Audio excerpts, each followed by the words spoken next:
Hello, welcome to the Snap UK. I'm here at Chateau Green with Jim. It'd be odd if I wasn't here. Exactly. I would be breaking and entering effectively if you weren't here because it is just me and you. Yeah. Paul is tired. Gary isn't allowed out twice in a week, and Griff is Dealing with the stupidity of someone else. I was going to say just Tosser. he's a dick, isn't he? Yeah. But yeah, everyone's busy with work because it's a Friday night. We've got no lives. Yeah, I no life. Effectively, I can do this most nights because I don't have family or anything to worry about. I just want to talk about the Nick Bosa contract. Exactly, you've got stuff to celebrate. Yeah. And yeah, those guys have no commitment. So it's that awkward part of the year where it's holidays and stuff as well. So and back to school and everyone's stressed. But the most important part is football is back, and we had a game. Finally, a proper game, a meaningful game. Yeah, it wasn't just like 22 absolute dickheads running around a field. Oh, it's rubbish, isn't it? I'm trying to think. Do I hate preseason more than I hate that awkward bit before preseason when there's no football, but there's no activity going on? And I still think I hate preseason more. Yeah, I think I hate the because everyone gets hyped about the preseason games, and then they'll make predictions off the preseason games. You're just like, it's preseason games. They mean nothing. The only thing they're important for is the back end of the roster to decide who gets a place on the 53 and who doesn't. Yeah, 45 to 53 on your depth chart. Otherwise, it's content for people who need content. But luckily, we don't fall into that because we don't care. We should make our own shit. Yeah. But yeah, so last night, season opener, Detroit Lions at Kansas City Chiefs, and I assume Gary is somewhere swearing and angry because Dan Campbell's boys, they did it. They got the win. Yeah, I'm going to say it here. The Lions look legit. Yeah. You can say what you want about other factors we'll get into, but their defense was really, really good. Aiden Hutchinson didn't stop for the whole game. Yeah. And I thought the Chiefs' offensive line, it's got 2 new tackles on it. I thought they played pretty well. And they didn't get to Mahomes. They weren't able to sack him, but they were able to. They did have 7 QB hits, so they got pressure to him. And that was mainly off the back of Aiden Hutchinson, who I think as the season goes on, I think we've got to start talking about him, potentially being one of the elite pass rushers in the league. Yeah, exactly. He was brilliant. I think they got hands on like 6 passes and 18 incompletions, which is a lot for Mahomes. I mean, Mahomes had a completion rate of 54%, and a rating of 77. Yeah, he wasn't helped though, was he? He wasn't helped. It wasn't. I mean, actually, none of that was on him. I don't think. Like his receivers were just pretty bang average. Poor is probably a better word for it. Actually, Kadarious Toney and Sky Moore are going to make the headlines because they were just terrible. I mean, Sky Moore 3 targets, no receptions. And Kadarious Toney 5 targets, 1 reception for a yard. Yeah. And I mean, the interception, technically, I think it should be his interception. It should be his interception. It's not a Mahomes interception. No. Like, it was where a pass should be. Yeah. There's already a meme going around with like the picture of basically Kadarious Toney with his hand about to catch the ball. Yeah. And the caption is like, this went for a pick 6. Yeah. It's unfortunate for Mahomes' stats, but like he didn't do much wrong really. He was Mahomes, like he looked mobile compared to sort of maybe the end of last season where he looks injuries. Fit. Yeah, he looks fit, and you'd hope that got to talk about this actually. I was going to say you'd hope that every player would come into the season fit. Unfortunately, they lost Travis Kelce. Yeah. He's got a knee injury. He went for a scan. And they said it's not an ACL tear, which that's positive. The fact that they were scanning for an ACL tear would worry me in the first place. But losing Kelce was a big miss. There was no kind of big safety valve in the middle of the field for Mahomes. Griff mentioned it on text. It's like, are we underrating Juju Smith-Schuster as well? Because that's another big target that would have been there last year. You look at all the receivers for Kansas, and they're all smallish, quick, nimble players. Kelce provides that big body in the middle of the field that he can wrestle kind of a defensive back away from the ball and catch it himself. And I don't think they've got that at the moment with him out. No, it's a very. I know the players actually are quite. They're not one-dimensional players like Toney and the Sky Moore, but it makes it quite a more one-dimensional offense because they are the same. Yeah. It's all very much a muchness. So yeah, I mean, it seemed to be a game time. Just prior to game time that he was pulled out. So hopefully for Kansas, he's back next week. The first game he's missed for injury. Yeah, since his rookie year. So. Hopefully we'll, for fantasy owners. It got you could sense some tenseness in the air when they activated the backup tight end from the practice squad. You're like, oh no! Luckily, I don't have him in any fantasy leagues. I haven't got him in any fantasy squads either. No, I mean, Gary does. Yes, I mean, unfortunately, I think I've only been able to get him in one league because of where I've been drafting generally quite late. And in that one, it was such a mental draft. Is this your work one? Work one, yeah. Must be fun to play fantasy football with people who don't actually understand anything to do with the NFL or the way to play fantasy. It's weird because it's a mix of veterans and newbies. And I think the newbies all went quite early. So, you are going quarterback. Yes, because who went first? Mahomes. Which I think has then sets other people off on this. So, I have quite an amazing skill position, apart from quarterback, which is appalling because they all went in the first 2 rounds. But anyway, enough about fantasy for now. Is there much to be read into this result other than the legitness of the Lions? In terms of Kansas, I don't think so. I think they'll sort it out. You don't go for, unless you're the Rams, you don't go from being Super Bowl winner to being abject poor. I don't think both teams weren't brilliant. It's just the fact that Kansas had slightly less luck, I guess, than Detroit. And I think Goff played well. I think Goff is service. When you've got that offensive line, which probably is going to be being one of the best offensive lines in football, you've got a decent running attack. Montgomery had 74 yards. Jahmyr Gibbs had 7 carries, 42 yards, looked really powerful as well. And then they've got receivers as well. Reynolds, Amon-Ra, St. Brown, Sam Laporta had a good kind of debut on the field.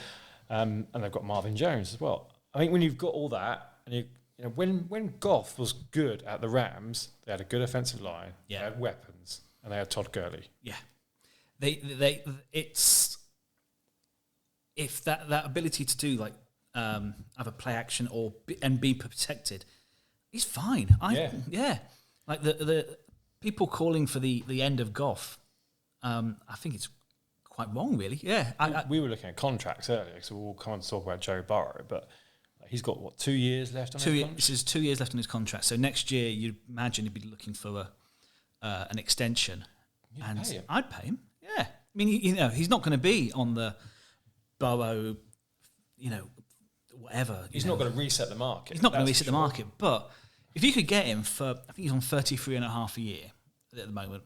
If you could get him for that, you're fine because they still have quite a lot of like rookies. So keep that going. You'll be fine. Yeah, I think that offense is going to put points on some people. Yeah, same. I think we could be seeing them score 30, 40 against lesser teams, and they've got to play the NFC South, and they've got to play the Raiders as well. Yeah, it's it's going to be funny to see, like, the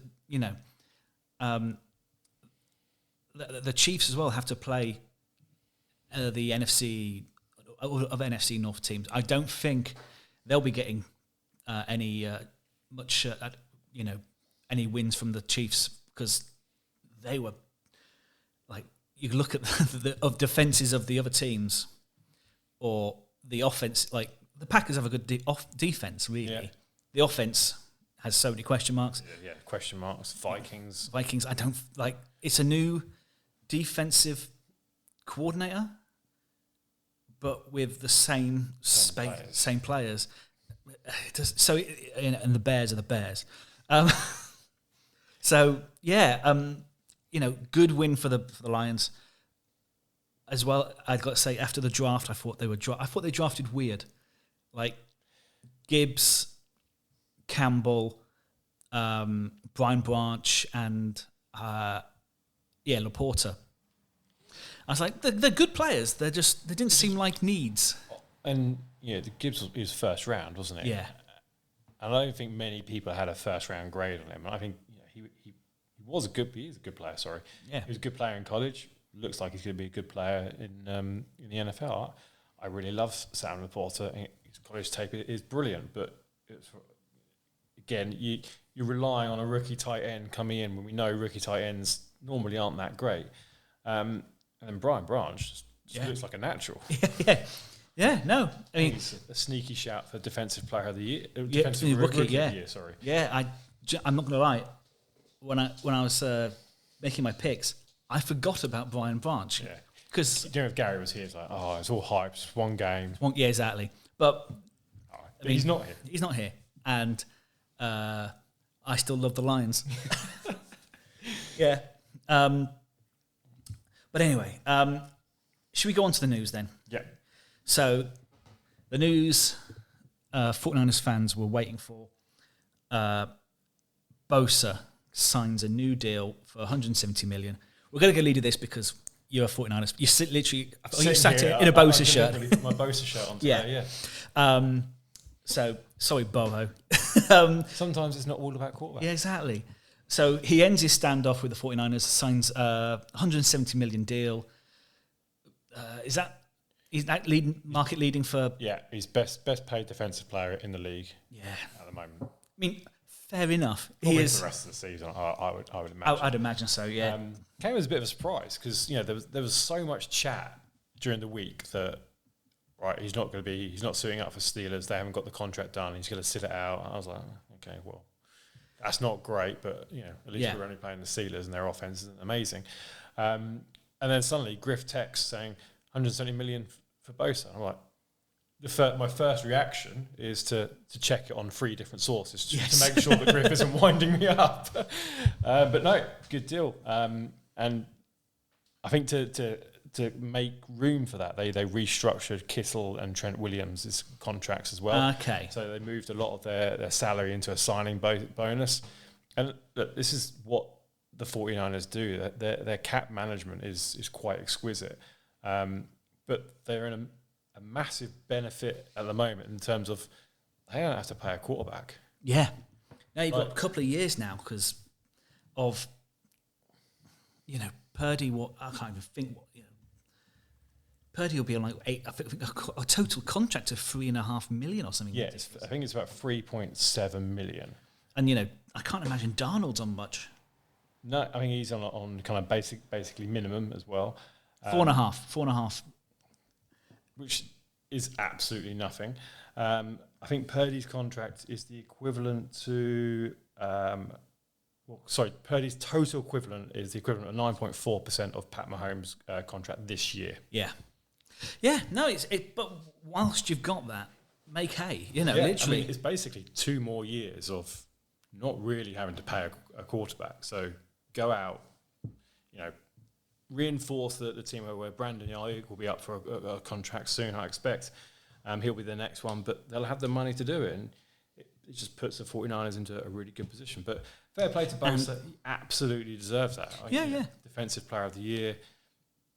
You wouldn't get great money for him being defensive player, not being defensive player of the year again. You get nothing on the betting market. You get literally nothing. But also, it also does? It does put pressure on the Chiefs again. Because, Chris Jones not signed a deal. He was at the game yesterday. Yeah, in his suite. In a suite. Literally, if you're not signed up, I'd be like, fuck off. It's a bit weird. Imagine his teammates. Yeah, exactly. Why aren't you down here helping us? I'd be exactly the same. I think it sucks. Stay away. As well, it just provides distraction for the fans. I don't think the Chiefs necessarily missed him yesterday. I don't think the defense. I thought the defense played pretty well, but it's always going to be better with Chris Jones in it. Yeah, I mean, we mentioned how good the O-line was, but having Jones there does give it more questions. Yeah, absolutely. He's not agreed a deal, so he's staying away. And Brian Burns also, he's not agreed a deal with the Panthers, and he's also. Brian Burns is a good player, but no one's expecting him to set the market like Nick Bosa did. I think if Chris Jones is expecting that type of money, he's mad because 29. He's had a couple of good seasons. Last season he had a stellar season, absolutely. But it's not been consistently stellar. It's not like Aaron Donald, where season after season after season. He's not on the Hall of Fame trajectory, is he? Defensive tackles don't get paid as much as edge rushers. Yeah. Just the state of the market. I'd say with the other team, it kind of screws over a little bit. Mika Richards will be Parsons. will be due.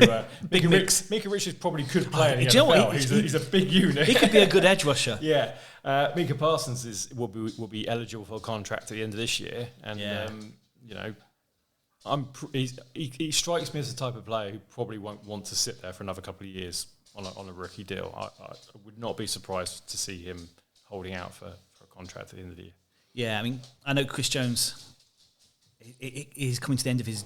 It's like his expires at the end of the year, but he's only on $2 million less than Dexter Lawrence, who statistically had just as good a season as him, possibly even better statistically.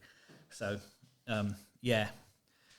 just that one's still some way to go. But yeah, let's move on to the quarterback news. The quarterback news. Joseph Burrow. Joseph Burrow, yes. He got a 5-year, $275 million extension, so he's now the highest paid player in the NFL, $55 million a year. 219 million of it is guaranteed. So technically, for guaranteed money, he's the second highest paid player in the year, paid player in the NFL, because Dirty Deshaun is number one. But still waiting for someone to dethrone him. Yeah. And again, this is another deal you can't complain at, because Joe Burrow, drafted number 1 overall by the Bengals, has completely turned around that franchise. Yeah. Like literally 2 years later, they've gone from worst team to the second best team in football. Yeah, and it's down to him. It is. The only reason I'm picking the Bengals as Super Bowl finalists this year is because it's Joe Burrow. Yeah. And it's his final year with Higgins, Mixon, maybe even Tyler Boyd. Like, that team's going to be broken up because they want to pay them. But they've paid him. Jamar Chase will be next. Surely follow. Yeah. But it's another one. Again, you can't begrudge it, but he just seems like a nice guy as well. Yeah, he does. Doesn't seem like a dick. No, there's an ego there, because I think to be a professional sports player, you have to have an ego. And like what is it called? The drip when he turns up to a game. Yeah. But actually, I quite like him. He's always had that from like when he was at LSU as well. He had that kind of, I guess that swagger. Yeah.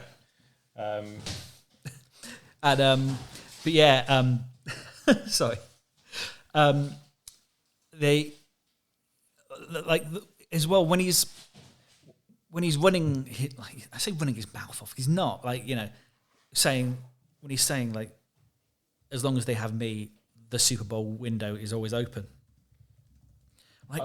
I believe him. Yeah, I like the confidence as well. Yeah. Don't even as well. Like what Rodgers would say. He'd probably have a moan at whatever. I think I might be a bit turned around on Rodgers. I am not yet. I think we're in a honeymoon, and I don't think. Here's the thing. It takes one bad game and one bad interaction, and he's in New York now. The New York media won't take that bullshit. That's fair. And then he's been moody at the press in Minnesota or Minneapolis, wherever the fuck Green Bay is. Wisconsin. Who cares? Apologies to anyone who's from Wisconsin. I do care. But yeah, that's a tiny market compared to New York, who have shown a distinct lack of patience for any sort of bullshit in the past. And if they can smell blood, they will go for him. Very true. So we'll see what his reaction is. Yeah. To that one bad game, which the Jets will have. Oh, it was going to happen. Yeah. But yeah, Burrow, it's nice to have. Actually, look at the leaders, the pay leaders now, and it's Burrow at $55 a year, which is it's ridiculous money. Lamar Jackson, Justin Herbert, and Jalen Hurts are the top four. We won't count the fact that fifth is Wilson. Shh. I mean, actually, we will, because Super Bowl winner, and actually, I think we'll have a good year under Peyton. Literally, with the Lions chat just now, and you saying that, Gary's fainted. Fainted, yeah. He's currently driving his car off a cliff. Let's just top it off and say, Kyle Shanahan's brilliant. I do like Shanahan. There's just a good bloke. So we now got to wait a bit, I think, for the next sort of tranche of quarterbacks. So at some point, Mahomes is going to get a new contract because he's kind of... Is he what, seventh top paid now? Sixth or seventh? 3, 4, 5, 6, 7. He's eighth. $45 million a year. He is signed until 2032, but that was silly. It was silly, but I think it was also it was team friendly, even though it was ridiculously massive. Yeah, and I think it was only ever supposed to really be 5 years, and then it gets renegotiated, and he will then lead the market again. You know what? I'd love to see one of those quarterbacks, and let's say it's Mahomes, instead of just taking a lump sum, $55 million a year, to say, right, I'll have X% of the salary cap. Yeah. For 10 years. And when the salary cap goes up, I'll get paid more, I'll maintain that position if that's important to you. And, on the off chance it goes down, I'll go down. It's not going to go down. It's not going to go down. Pandemic in the world. Touch wood. Yeah. I think that'd be a better way of doing it. Even if we have one, no one's going to pay a tiny little shit to it, are they? It's quite frankly. So he's fine. You could imagine if someone like that does think a bit more creatively. Yeah, it could be not only quite lucrative for them, but it might change the way that other teams think about it. I think it works for both sides because it worked for the player in terms of they're guaranteed that they're always going to get a pay rise. Yeah. And it'll work for the team because they'll know that the player's happy because they always get a pay rise. They're not going to have to renegotiate a contract again in 3, 4, 5 years' time if they've struck a really long-term deal. And yeah, it might cost him a bit more, but you know the salary cap's going to go up. You'll at least be able to know exactly what you've got to play with. And it's not like they get to the end of the year and suddenly like, oh shit, the cap's gone up like 50 million. Well, it's pre-arranged. It's with this under the CBA. So anyway, yeah, it will be interesting. Next quarterbacks to get paid. Looks like of the rookies, it's Trevor Lawrence. Yep. Of the free agents, so Kirk expires at the end of this season. At some point, they're going to have to pay Jefferson. At that point, Kirk's probably going to have to accept a pay cut to stay where he is, or he's not going to get a pay rise to stay where he is. I mean, it might be a slight pay rise. Yeah, but it's not going to. He's not going to suddenly. He's not going to set the market. The 45, 50 million. No, he's going to be looking at sort of amazingly what used to lead the market of Dak money of 40 million. Yeah. Also, coming up in 2 years' time, you've got Goff and Dak. Dak, formerly a market leader, a snip at 40 million. It's going to be hard for him to. He's got to have a good year. He's got a youngster behind him who, is a former first-round pick. If he shows any sort of promise, why not? He would then allow you to rebuild an offense. Whereas, Dak, if he was earning, Dak is just Kirk Cousins with better marketing. Yeah.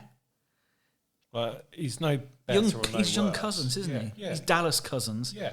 He's like everyone gets hyped up about him because all right, he's slightly better moving around the pocket, and he will kind of charge in for a run every so often, particularly before he kind of had his really horrible injury. But if you give me a choice between the two of them, I think I'm probably taking Kirk Cousins right now. I'd take Cousins over.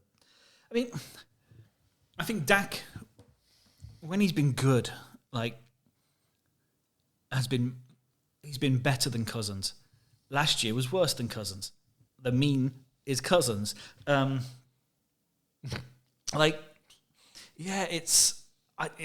is going to probably could be quite a messy negotiation. What do you do about Justin Fields? Because he's another one that's in that year. 2025. Yeah. I mean, there's Justin Fields and there's Mac Jones as well. I'd say Mac Jones will probably be given another, have this year and given another year. Justin Fields last year was good on the ground, had no one to throw to. It's make or break for him, really, isn't it? Because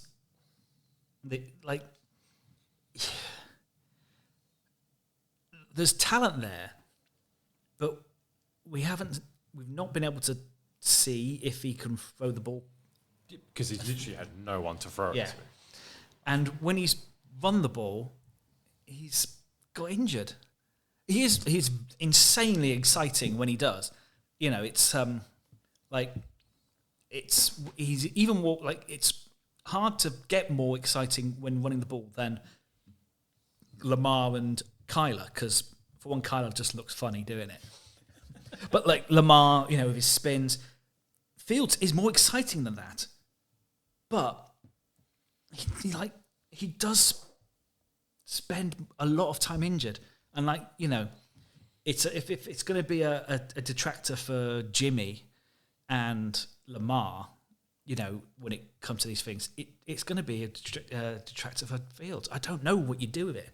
I think if he has let's say a slightly not mediocre, slightly above average season, shall we say, he carries on running for the same amount of yards. And his completion rate is still at 60% for his career. Maybe if that notches up, maybe up to 65%, shall we say, for this year.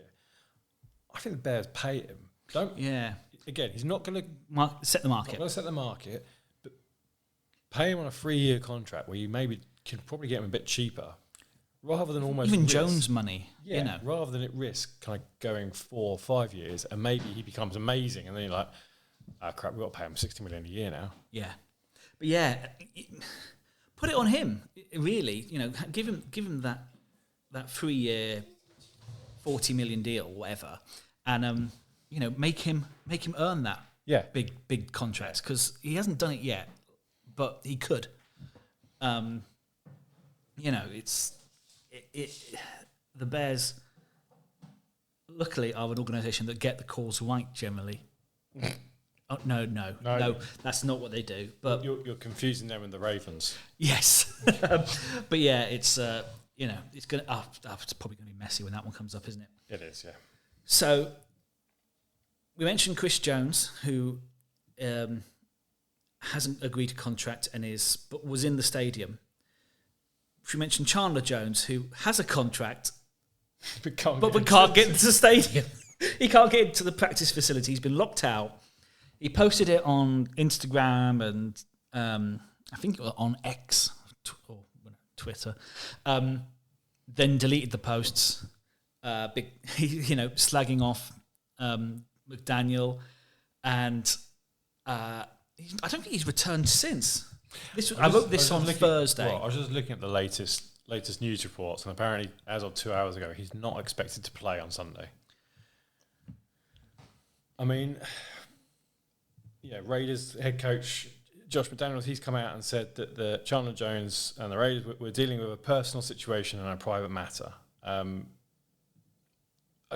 don't know what's happened there. I know he's a slightly flamboyant character, but we've never seen this from this type of behaviour from him in the past. And he's one of the standout stars on that Raiders team. And there aren't many. Yeah. I don't know what's going on. No one knows what's going on. But for me, it kind of stinks of a Raiders mess rather than anything else, to be honest with you, a badly handled situation. Do you know what it sort of stinks a bit of Antonio Brown at the Raiders. Oh, yeah, that's right, yeah. You're like, as well, I think the police have been involved as well. They've sent a crisis team to his house. Like, he's promised not to put anything else on Instagram if they let him play at the Broncos. I think he's got what the Raiders in the draft effectively drafted his replacement, which, fine, but they're just a weird team. They're just, you just mentioned the Bears as an organisation that doesn't seem to be able to get it right. The Raiders are right up there at the moment. Yeah, they are. It looks like an absolute car crash, quite frankly. I know we've not seen them play this year. We've not seen anything from them. Last year wasn't terrible, but it wasn't far off. No. And the situation with Derek Carr was badly handled. I think the situation with Josh Jacobs in the off-season has been badly handled. Yeah. Devontae Adams is... there's people talking about him being traded. Yeah. He's been there a year. He must be thinking, what did I join? Yeah. Like, he's taken the money to go and join his... he's got the big contract. Went to play with Carr, who was seemingly halfway through the season then they were determined to get rid of him. They've got rid of Darren Waller. I know he was on a big contract, but he was a talented player. It's mad. And I can see another reset happening there. Yeah. But both at coaching and GM level, because nothing. There are players on that team that do jump out. Like we mentioned Jacobs, we mentioned Adams. Okay, Garoppolo is serviceable as a quarterback. He's decent if he's fit. Colton Miller had a decent season last year. Max Crosby is a good edge rusher. Chandler Jones is a good edge rusher. But apart from that, you look through the roster and you're just like, oh. It is a battle of who could care less. A lot of it. Just like there's a couple of retreads. Marcus Peters, Yeah. was once, brilliant. But, Yeah. That was a good few years back. Austin Hooper, again, serviceable. Hunter Renfrow actually is a sneaky good player, I think. But I look through the roster. I look at the coaching staff that are in place there. I don't trust McDaniels as a head coach. I think this where Griff would usually pipe in and said some head coaches, some people shouldn't be head coaches. They should just be coordinators. And I think he 100% fits into that. Very much so. And he seems to have fallen into the trap that a lot of former Patriots coordinators fall into, where they try and recreate the Patriots. And as well, the further this has gone on, the more you try and recreate the Patriots, the worse that team is, because they've got Jacoby Myers on a big contract, $11 million. It's big, for a player who, the last time I saw, was throwing a pass to Chandler Jones. The irony. Yeah, I think it's a cursed situation in that team. But yeah, so let's leave the news, because on Sunday we have 7 hours of uninterrupted football on. Can't wait. Scott Hansen's just back. For him to say those words, that just means, yeah. It's the best. Means, all right, we're back. It is. The summer's gone. But it will still be like 35 degrees here. Ridiculous, this country. Yeah. But we have some games. So I've got a list here of the games at the weekend. It's good that you put the list together. Yeah. So any that's standing out to you? So one that's not standing out is the first one on your list. Carolina Atlanta. Oh my God. I mean, it's only because it's alphabetical that it's at the top. Yeah, it is literally. I mean, there is a part of me which is actually intrigued to see what happens with the Falcons. Yeah, because there's a lot of intriguing players. I'm curious to see. I'm excited to see Bijan Robinson. I think. Yeah. Again, many of us had him as Offensive Rookie of the Year. It's an obvious pick, but sometimes Offensive Rookie of the Year is. Yeah. I don't rate the situations where all the quarterbacks have gone. But anyway, so I'm curious to see that. And talking about that, Bryce Young there on the other side. Yep. Actually, I think it's a poor team, but you look at the coaches, you'd probably want to be playing under Frank Reich as a young quarterback. I think so, yeah. So he's in a decent situation. Frank Reich the third. Third Reich. The third Reich. Paul would be a piss with him. Yes, exactly. He's currently foaming at the mouth. Cincinnati, Cleveland. I'm kind of intrigued by this because I don't know. Cleveland's surely got to be good again with their franchise quarterback now. He's had time to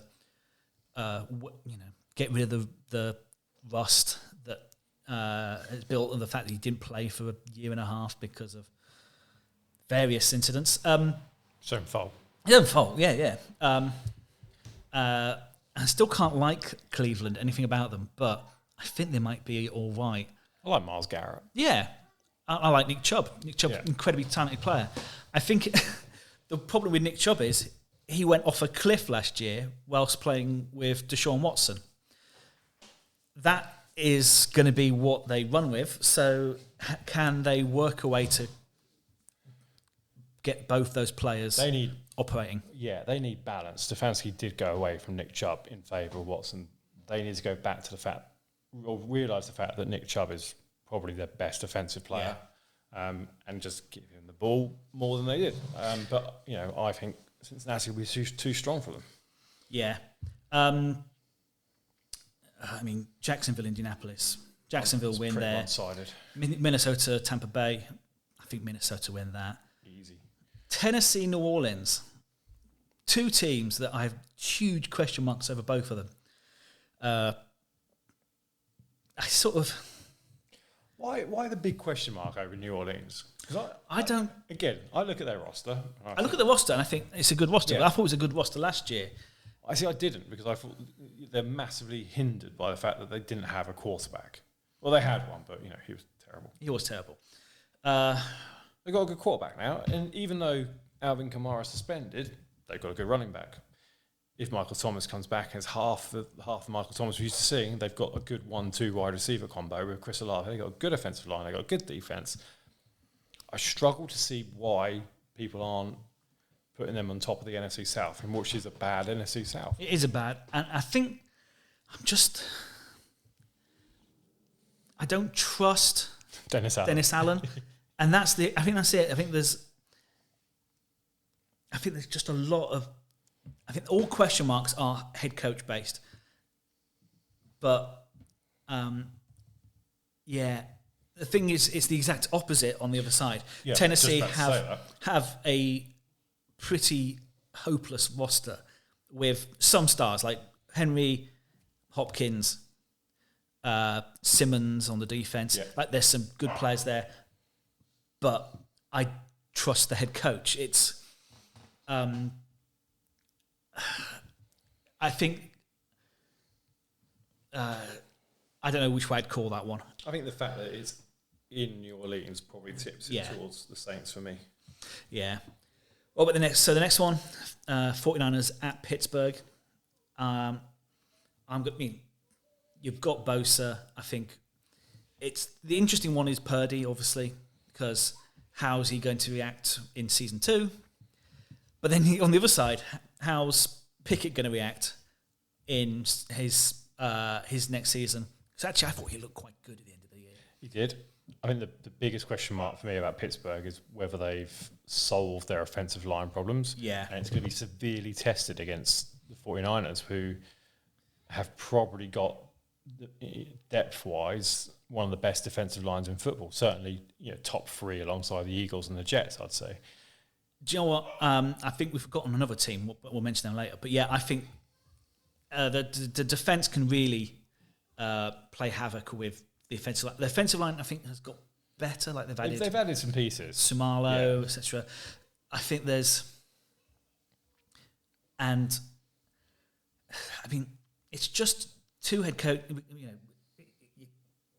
coaches who, to me, should be on Hall of Fame trajectories. Yeah. I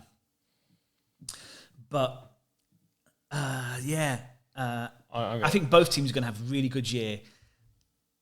I think it's important not to read too much into week 1 performances on these one, but I think 49ers should have too much for this team. But I think it'll be close. Yeah, I'm going with 49ers. I think the Pittsburgh defense is another good unit. Obviously, Tomlin coaches that extremely well. But there's probably too many questions still on their offense. Yeah. And a lot of it hinges on that offensive line. Can Kenny Pickett stay upright? Can we see Najee Harris from his rookie year? Whereas I've got less question marks about the 49ers offense, because Brock Purdy has to be average. Yeah. And the offense will spin. Can he just, if he's just handing it to McCaffrey, Ayuk, and Debo, I think he's fine. Throw it 5 yards to Debo or Kittle or someone. Yeah. Now, although I am excited to see if we see any Darnell Washington, who rookie tight end, but if his college tape is so exciting, it's hard. A lot of the best players the most exciting players in the draft were tight ends. And it's really hard to get excited because you know that they take time. But yeah, as well, Joey Porter Jr. as a cornerback. Yeah, good story that Great as story, well. Yeah. But yeah, Arizona at Washington. I mean, toilet bowl.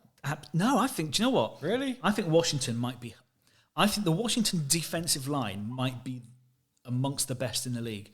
I used to call it like a pauper's San Francisco, but I think actually as a front 5, like the front 4 last year were great, and they're going to add Chase Young back. Yep. I know there's question marks about Chase Young. He spent 2 years injured, but if he is the player who was in the rookie year, that is exciting. And I know Ron's coaching for his job. Yep. Because it's a new ownership. They want something sexy. I'm sure.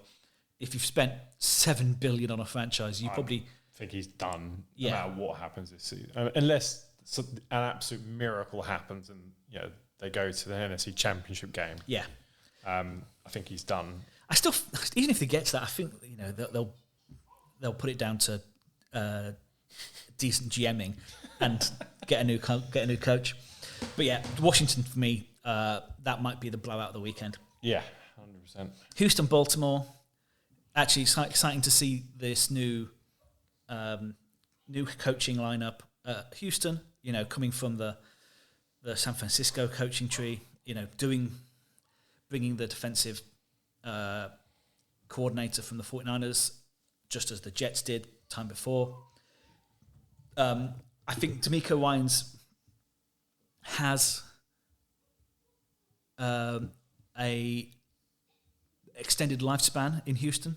Yeah, I don't think they can get rid of another head coach after 1 year. But yeah, Baltimore.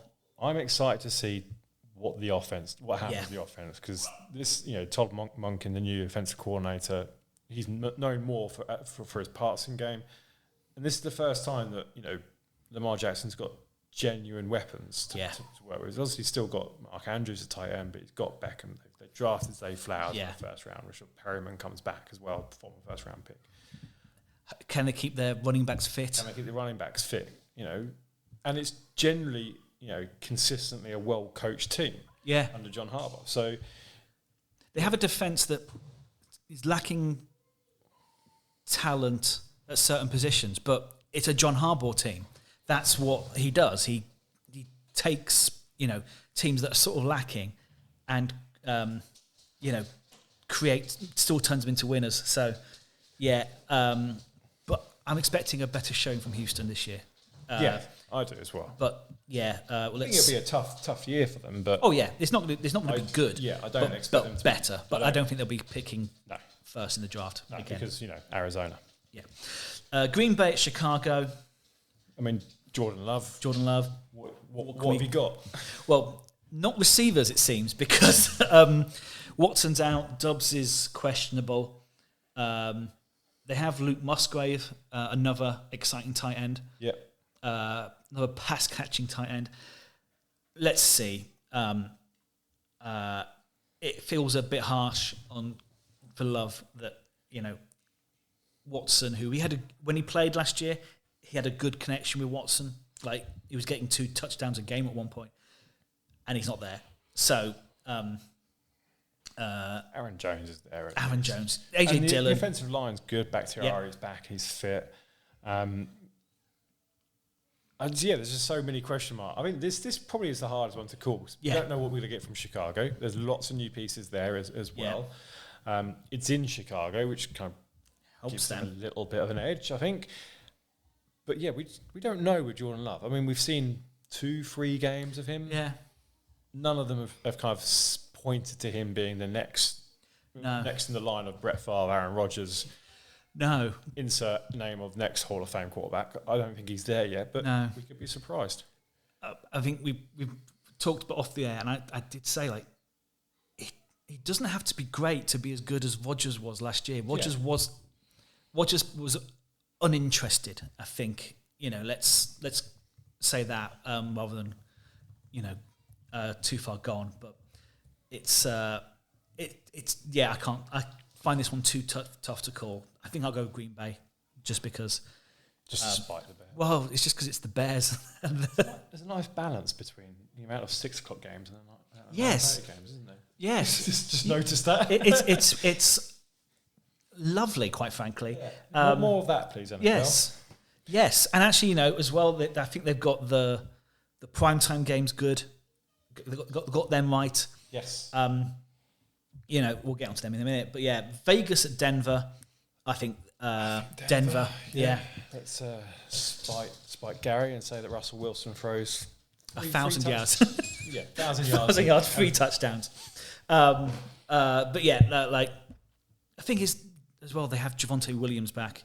Yeah. So they can have a rushing attack. So that'd be quite good for Russ because it's not all on him. Eagles at New England. I mean, it's the Eagles, isn't it? Yeah, but you just hope they don't have a hangover. Yeah. Because we often see like the losing Super Bowl team probably not as good as what they were. And I don't think the team is as good as it was last year. Right. But actually, I think like they replaced who's the Russia? Miles Sanders. Yeah. They replaced Miles Sanders, and their rushing attack costs the same now as Miles Sanders. And I think it's better. Like and DeAndre it's Swift and Rashard Penny. Yeah. I know Penny's never... he's probably had half a good season, and then the other kind of 3.5 seasons, or whatever it is, he's been injured. But that half good season was a good season. And DeAndre Swift, another one where he's had injury problems. And this is one that Gary actually loves because he basically won a fantasy league off the back of DeAndre Swift. And too right, he's a great player. So he's exciting and multifaceted. Like catches, slightly different. Yeah. It's going to be interesting to see New England. Bill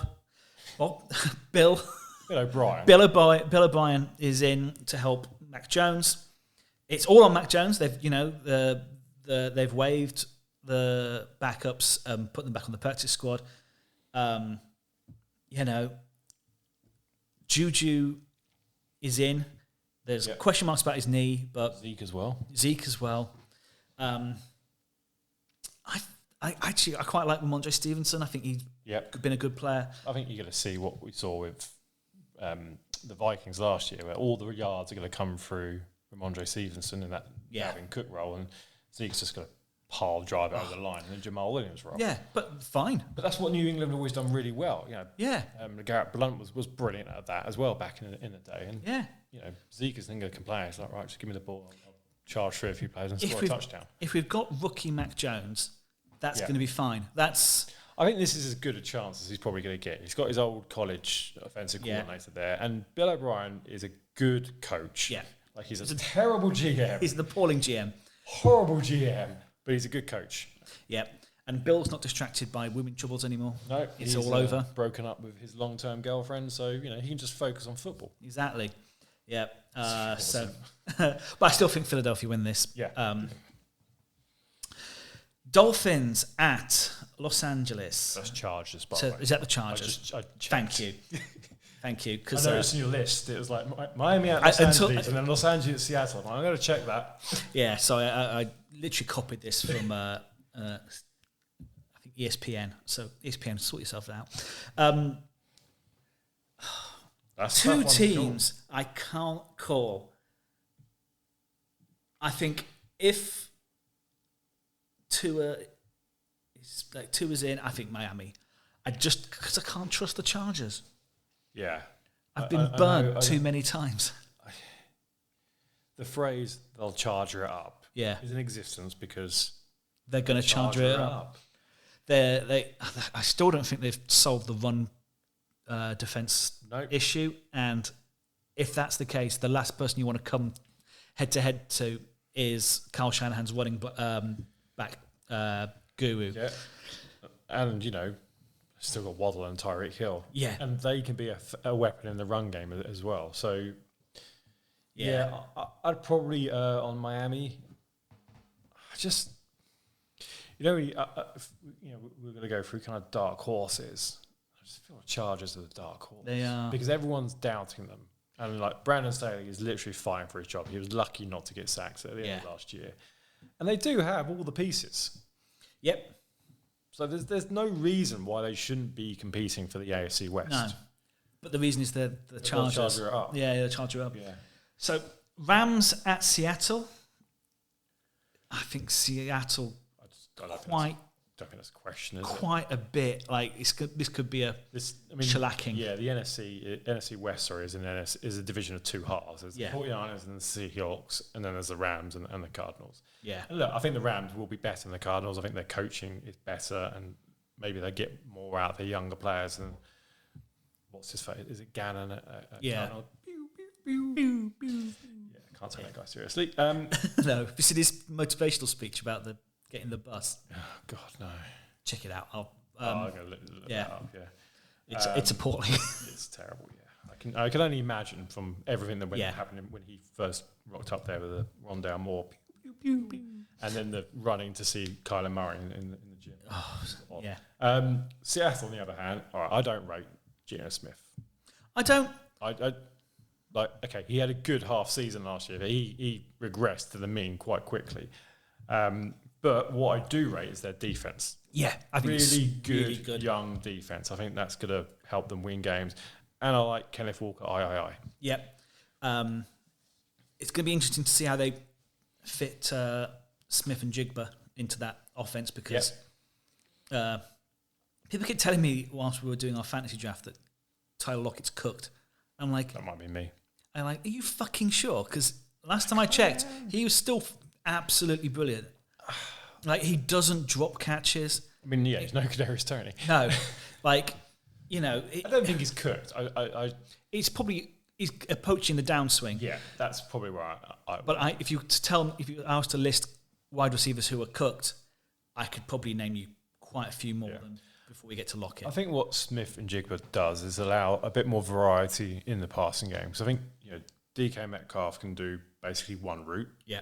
And that's fine. He can carry on doing that. And then you've got another two options with Lockett and Smith and Jigba. Yeah. So I think that gives them a bit more balance in the passing game. Yeah.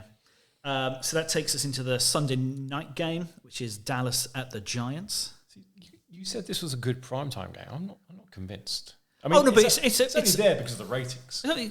Yeah. But, I mean, it's the weakest of the primetime games that they've got. But I still think it'll be... Because... it's a rivalry, which is what it's always generally going to be a primetime game because it's if they could, there would be 17 primetime games featuring Dallas because they just get the biggest ratings, and the Giants, still are a big draw. It's interesting. I mean, I think Dallas win. Yeah, I do, but it's going to be interesting to see two teams because the Dallas defense is stellar. It looks great. There's so much of their resources gone into it that it is like, okay, Dak, you've got CeeDee Lamb. We're going to find you another quick running back, quick wide receiver. This time it's Brandon Cooks. Last year it was T.Y. Hilton. Gallup is there as well.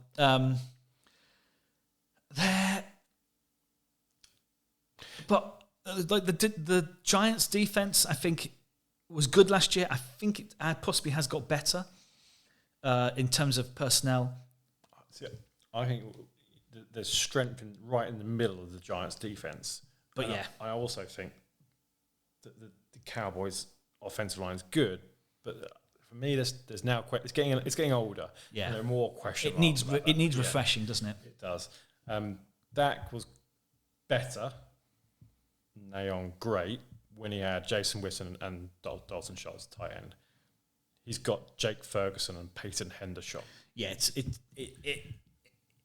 I think that's for me, that's a big miss for the Cowboys, and not you've mentioned 3-4 tight ends that have been drafted this year. Michael Mayer at the Raiders is another one. Yeah, I think they've missed something by not bringing in one of those top tight ends because Dak is better with a good tight end. Yeah, and it's a shame they had the position to take him a couple of times in the draft, and they took the Mozzie Smith and. Fine. Is Pollard fit? That's a good question. I mean, he's on the depth chart as being fit. He's active, so we'll find out. I like Juice Vaughn.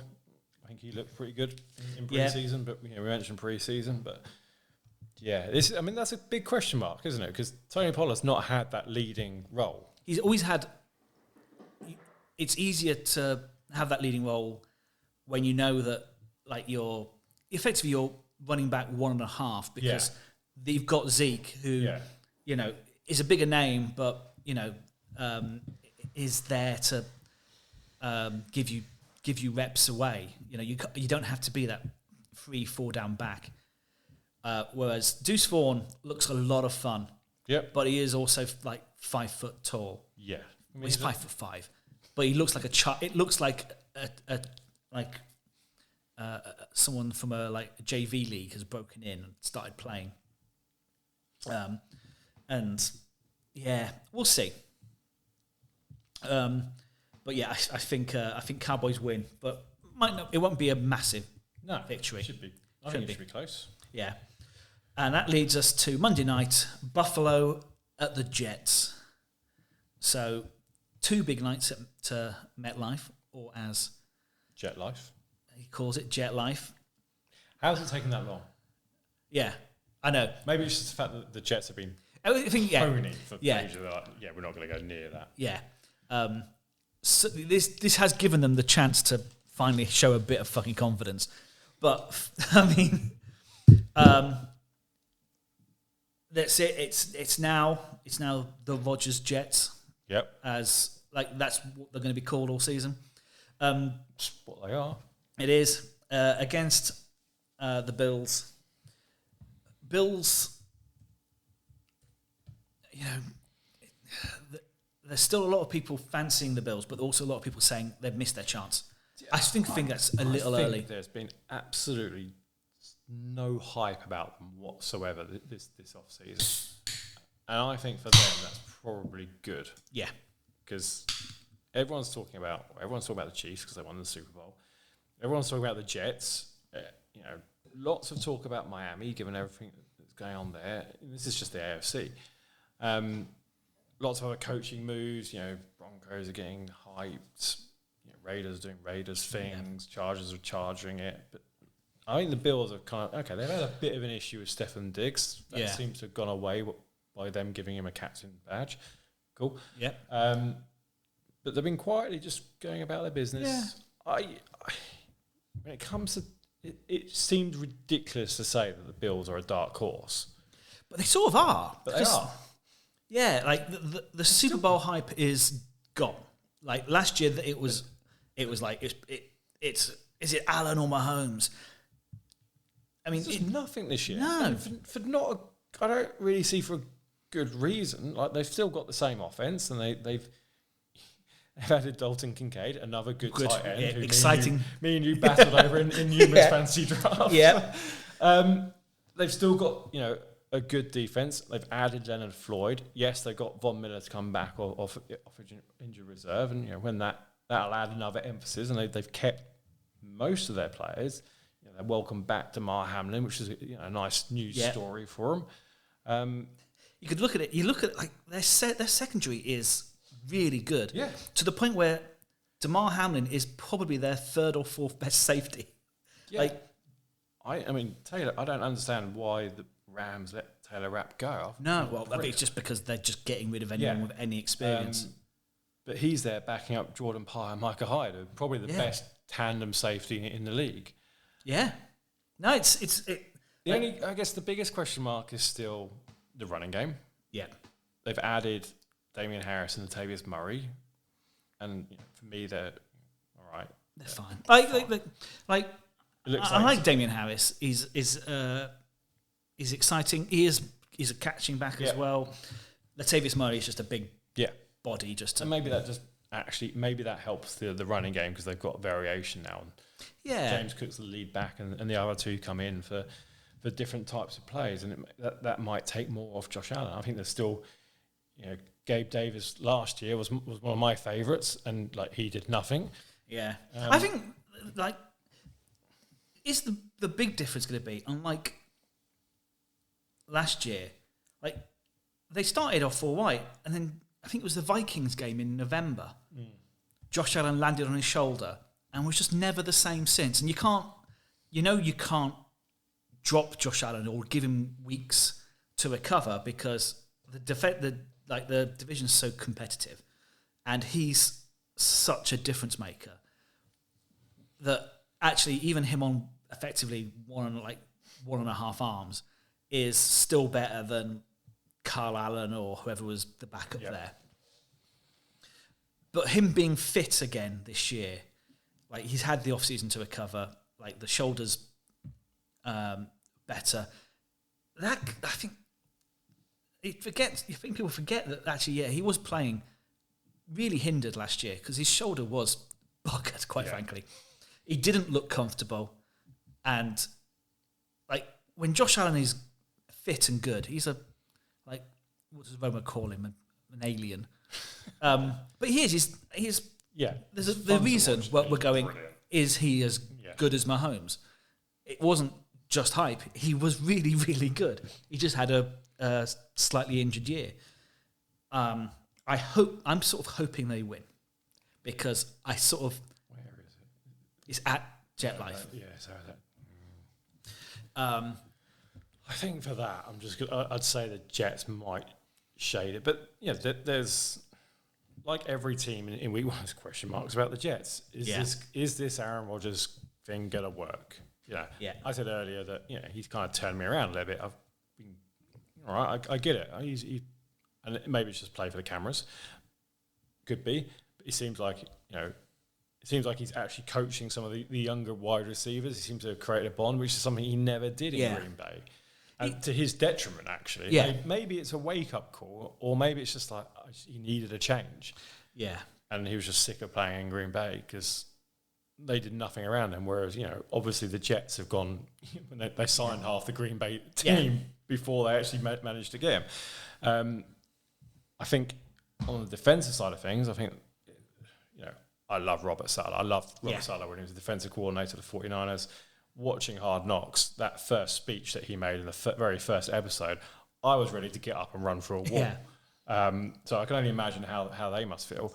And I think they've got talent throughout the defense. So for that, and for the fact that it's Aaron Rodgers, they get Breece Hall back and they add Dalvin Cook. They've got Garrett Wilson, who's going to be a star. The offensive line looks solider than it has. Solider, if that's a word. How fit can they keep Becton? Yeah, because he's playing on the other side of the line now, so maybe that will help. But on the other side, isn't it Dwayne Brown? Yes, it is. Yeah. Which you're like, okay, that's great. Maybe he can do an Andrew Whitworth and play till he's 45 or something. Maybe, but Garrett Wilson, I think is brilliant. Mm-hmm. Everyone else there, like Vandy Cobb, he's just there to keep Rodgers' his mate. Yeah. Mecole Hardman. Yeah. Fine. Super Bowl winner, I guess. But Alan Lazard, great. It's what do the kids say? Mid. It's really mid, other than Garrett Wilson. Is that what the kids say? I believe so. Like even the tight ends, it's like Conklin, Uzoma, like that's mid. Uzoma had that one good year in Cincinnati, didn't he? Yeah, but then so it is. I'm gonna say the Buffalo Bills win, but I wouldn't be surprised if the Jets take it because I'm gonna give the Jets the win here. Yeah, just I'll put a prediction thing amongst us so we can chart who's doing well. Because imagine if there's a wide receiver on an AFC team that played with Rodgers before and probably isn't very happy with his team right now. Exactly. Yeah. I mean, as well, I'm sure you could buy him for a bag of beans, knowing how they run that organisation. Yeah. Yeah. Who knows? But I bet there's conversations going on somewhere. Oh well. I put some questions just for the end of the podcast, just to put to the rest of the guys who aren't here. I'll put it in a Google sheet so they can answer. So one of the ones was best team that won't make the playoffs. I'm not going to lie, it's probably going to be in the AFC. I was about to say, I think it's probably going to be in the AFC. I think it could be from the AFC East. Yep. I think it could be either the Jets or the Dolphins. I was going to say the same thing. Yeah. It's both. It's one of those two. I think one falls out because of the other. Yes. the AFC is so stacked that so a good teams are not going to make the playoffs. Yeah, and it could be something like the Ravens or the Steelers as well. You know, I don't think it's anyone from the South. So I think the Jaguars are just going to walk it. Yeah, I know. I hear what you're saying about the Titans, but I think the Jaguars are just too strong. The Titans, I think, will give good teams, something to think about, but they aren't going to stand much of a chance of getting the playoffs. I like the Titans, but I think like their AFC Championship hopes have gone. A couple of seasons have gone now, but I think it's the Jets or the Dolphins. Dark horses for the season. I said the Chargers earlier because if they take away that "don't charger it up" thing, they have and are still capable of beating the Chiefs in the West. They've got an offense led by a quarterback who's amazing, and they've got a decent running game. They've got pass catchers. They've got star names on the defense. Now, whether they play up to that level of star name is another question mark. But if it all clicks, if it all works, they could be in the mix. Yeah, because I don't think if they went through even as a wild card, I'd be like, I don't want to play them. Yeah, I can understand that. Really can. Why are my dark horses NFC based? I think the Commanders could bloody noses this year, and I don't think they're not going to be making late playoffs, but they could make, because the NFC is so shit.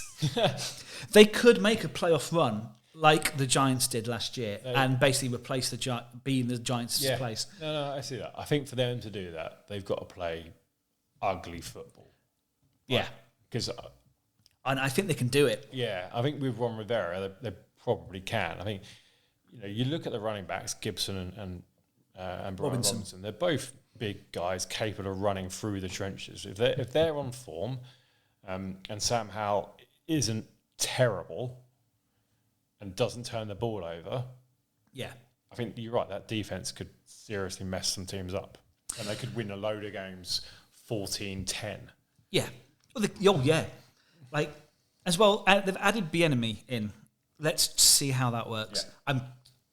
It's with a rookie quarterback, which gives me the yips, quite frankly. But I think there's a lot of question marks about that. I don't think people are asking. And I think the Washington Commanders could be a dark horse. And as well, the other one I was thinking of is still the Falcons. Yeah. I think they can, both teams can probably play ugly. I'm more on board with the Falcons than I would be the Commanders, because I think Arthur Smith has he's now got the players to play the game that he wants to play. Yeah. So I think that could, and they've added some defense depth as well. So, I think I can understand the Chargers, but I don't know why my dark horses were all NFC based, despite the fact that it's a garbage side of the NFL. The Nathaniel Hackett Potential Disaster Award. There's only one winner here, sure. Yeah, is it Nathaniel Hackett at the Jets? It's Jonathan Gannon. Yeah, it's the Cardinals. It's the Cardinals. All right, he's a dick. He comes across as a dick. He comes across as deluded. Yeah, and I think he's not been set up for success. No. You look at the roster. It feels like a patsy. Yeah. It feels like Lovie Smith at the Texans. But at least Lovie Smith had experience and was and a bit of charisma and knew how to work with players. Whereas the thing is, at the end of the season, you were sad almost that Lovie Smith lost his job because he'd done all right in horrible circumstances. But if Jonathan Gannon, you're already looking, going, God, this almost feels like a week 13 sacking because he's just lost the dressing room. I think you're right. I really do, because and I think he could be an amazing coach. He could be, but I don't think we're ever going to know because the team just looks he's got Joshua Dobbs as his starting quarterback. Yeah. No, it's and it doesn't get any better after that. Like the wide receiver core is meh. Yeah. Okay, you got Paris Johnson. They drafted high, but the rest of the offensive line, it isn't that great.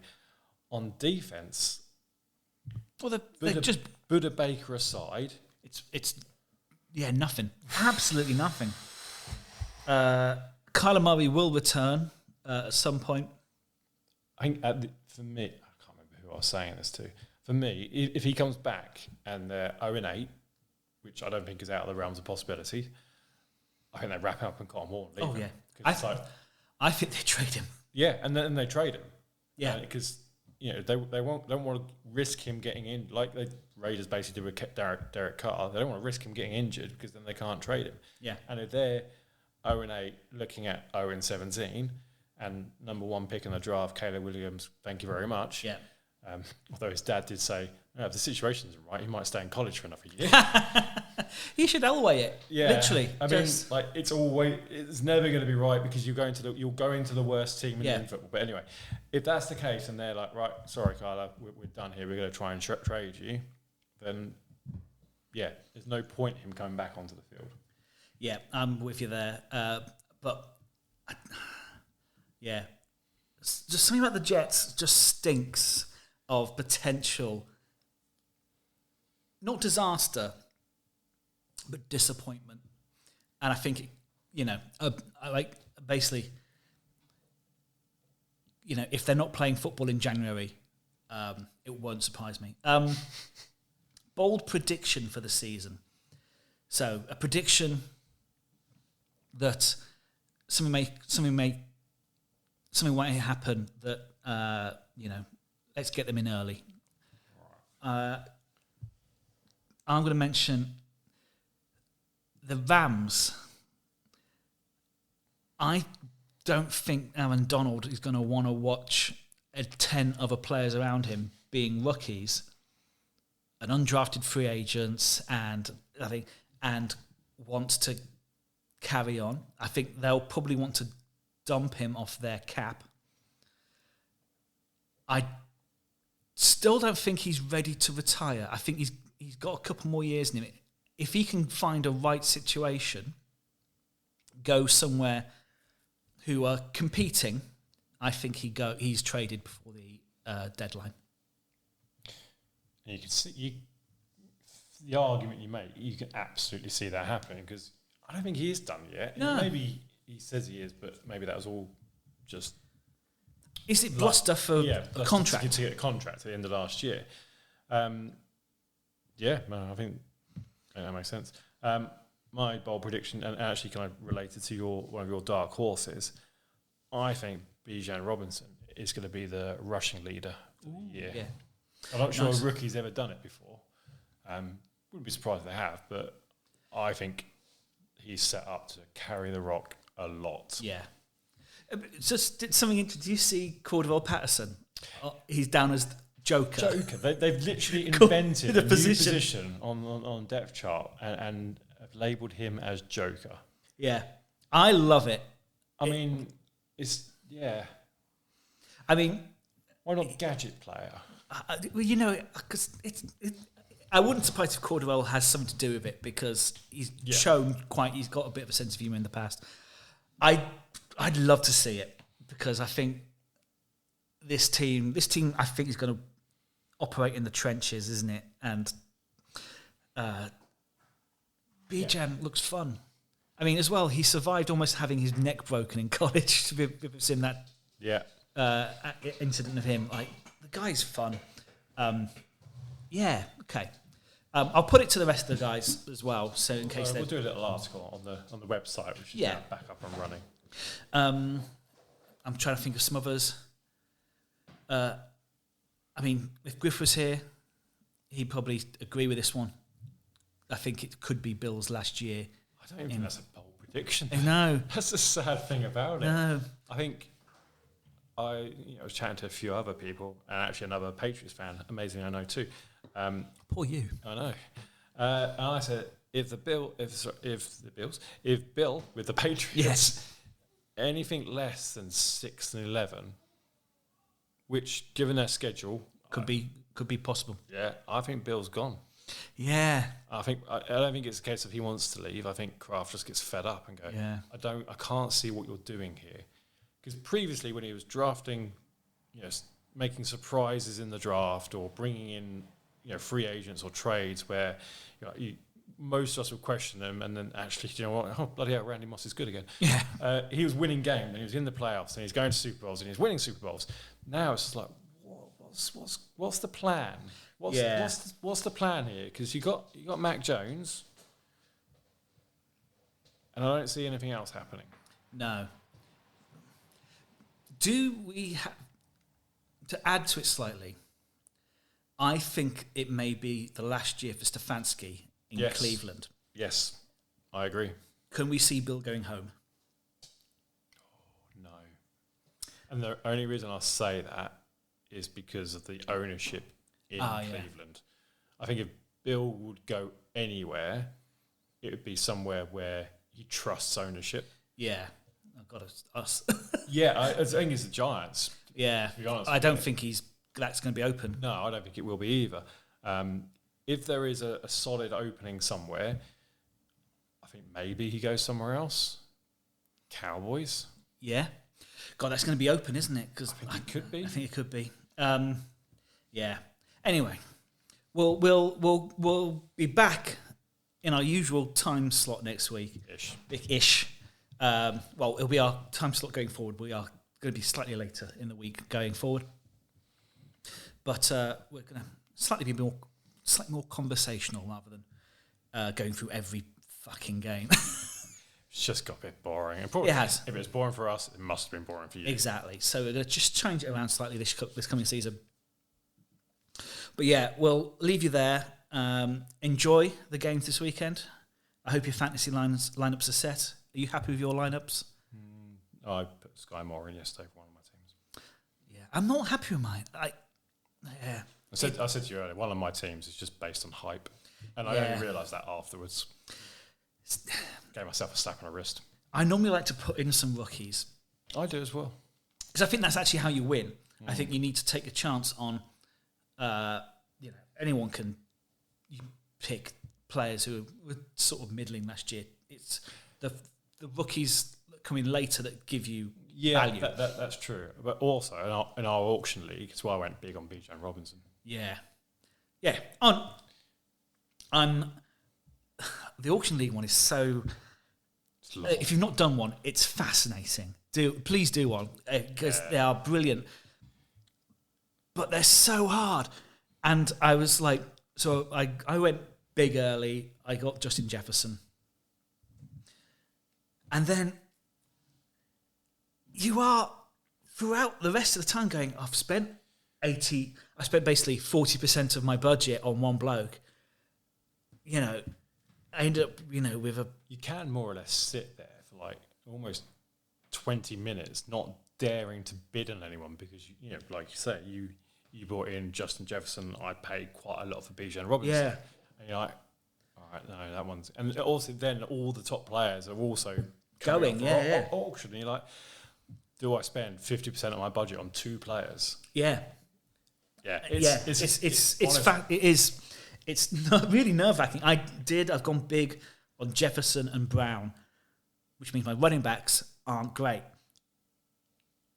But yeah, you do. You also, you do see it's more pronounced about player value in the thing because, running backs, there's like 5 that are worth spending money on.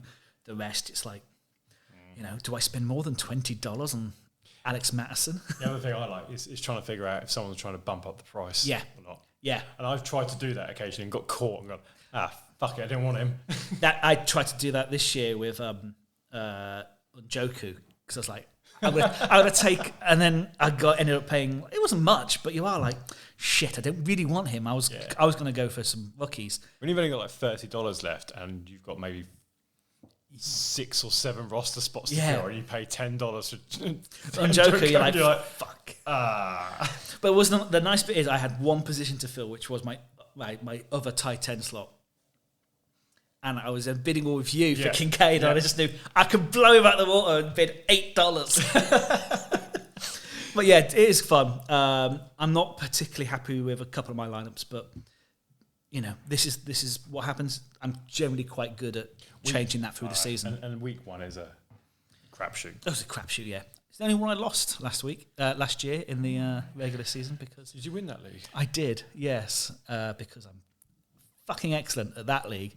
I am absolutely abysmal in Dynasty. I dropped everyone but Mahomes in my Dynasty league. So, yeah.